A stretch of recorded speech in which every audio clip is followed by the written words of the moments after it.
$299. This single moment $299.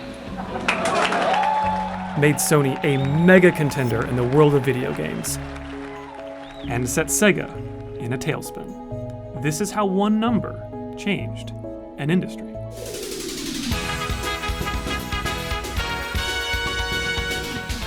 It's 1994, the height of the console wars. Nintendo and Sega have won the 16-bit era, but with 3D gaming about to break big, both Nintendo and Sega, along with Atari, 3DO, and Sony, are all positioning themselves for the 32 and 64-bit hardware race. Nintendo is hard at work on the N64. Both the 3DO and Atari Jaguar are already on the market in the United States. Sony, the new kid on the block, was wowing developers with their cutting-edge console, the PlayStation, and its fancy dinosaur tech demo. And then there's Sega! This is when Sony's success became tied to Sega's struggles. In the early 90s, Sega had become Nintendo's biggest competitor. What Nintendo? With the pairing of its 16-bit Genesis and its exclusive franchise, Sonic the Hedgehog. But instead of using that momentum to fly, Sega started digging itself into a hole. And that hole started with the Sega CD. This was an expansion meant to extend the life of the Genesis, but it hadn't really clicked with players and it was confusing Sega's spot in the market. Ahead of the next console cycle, Sega's leadership was especially concerned about the Atari Jaguar. Of course, at the time, Sega didn't know this console would be Atari's last. They feared it would eat up the market share before the Saturn, Sega's next console, released in the United States. Here's how Scott Bayless, a then producer at Sega of America, summed up a conference call with Sega of Japan CEO Hayao Nakayama in early 1994. Sega of America and Sega of Japan had different plans on how to fend off the competition. In Japan, Sega rushed to release the next-generation 32-bit console, the Sega Saturn. But in America, Sega decided to keep digging their hole. Instead of looking to the future, they released a stopgap, the 32X, yet another Genesis add-on. The Genesis had sold like gangbusters in the United States, with a market share hovering around 60% in North America. But in Japan, Sega was in third place, trailing behind Nintendo and NEC. Sega of America led development of the 32X at the request of Sega of Japan, while the Japan team focused on creating the Saturn. That means Sega's two divisions forced the company to divide its attention. Fast forward to the end of 1994, and the Sega Saturn is launching in Japan. It sells out its initial units immediately, and in a show of confidence, Sega holds on to its next shipment so it could coincide with the PlayStation's December 3rd release. In that first critical holiday season, the Saturn outsells the PlayStation by 200,000 units. And in the US, the 32X also does well, selling 500,000 units. Everything appeared to be going according to plan. We are 5 years away from entering the 21st century. But by the spring of 1995, Sega started to realize the hole they were in. Sony's charm offensive was working.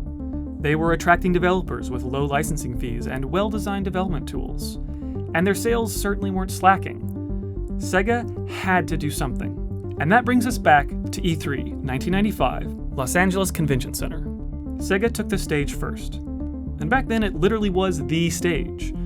This was the first E3 after all, long before every publisher had their own separate press conference. We anticipate that Sega Saturn's first full year in Japan will yield sales of 2.6 million. After going through the company's financial data and the Saturn's hardware specs, Sega of America CEO Tom Kalinske showed off the console's eye-catching ads. What else can go wrong? Urgent synapse on line 2. It's the sphincter. I guarantee you, every 22-year-old in North America knows what a sphincter is. But Sega wasn't about to finish their keynote talking about sphincters. Sega believed that they'd found a way to neutralize Sony's PlayStation and climb out of the hole they dug. Instead, they dug even deeper. We started our rollout of Sega Saturn yesterday. We're at retail today. This announcement stunned the audience. The Sega Saturn wasn't supposed to release in North America until the end of the year, when Sony would be launching the PlayStation. And following that shocking announcement was the price tag. Retail price is between $399 and $449. In today's world, news like this wouldn't be out of the ordinary. Tech companies like Apple have made it commonplace to release products almost immediately after they're announced and with huge price tags. You can see how this seemed like a good idea. It wasn't. Many consumers were still saving up to purchase the console. Not to mention, the premature release meant only 6 games were available at launch. The plan wasn't any better for retailers, who were either caught flat-footed trying to promote Sega's new console, or excluded from the surprise launch altogether. KB Toys was so blindsided that they decided to drop Sega entirely, giving the shelf space to their competitors instead. These distribution problems continue to follow Sega well into the life cycle of its next console, the Dreamcast. And the plan definitely wasn't great for developers. The only games ready for the surprise early launch were Sega's first-party titles, leading many third-party developers to wonder if the move was meant to boost sales for Sega's games, at the expense of their own. Sega may well have dug their own grave, but it wasn't that shocking announcement that put a nail in their coffin. It was what happened next. Following Sega's presentation, Sony America chief Olaf Olafsson took the stage to kick off the Sony press conference. He didn't go up there to wow the audience. Instead, he gave an intentionally boring presentation, one that Sony executive Phil Harrison later revealed was deliberately staged. I'm going to ask Sony Computer Entertainment President of America, Steve Reyes, to join me for a brief presentation. So now, with the audience half asleep, as CEA President Steve Reyes takes the podium to make history. $299.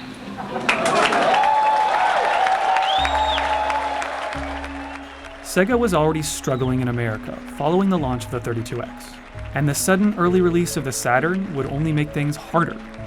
But it was Sony who delivered the final blow with just one number. Their console would come later, but $100 cheaper. If only they had learned their lesson. $499 US and 549 Canadian dollars. If you like this video, you can subscribe to our channel and watch more videos on the history of games, like this one, all about a voice-controlled console that was released back in the 80s, way before Amazon's Alexa or Apple Siri. And if you want to watch more videos about over-the-top rivalries, check out SB Nation's beef history. It turns out there's lots of entertaining beef in sports. Who knew?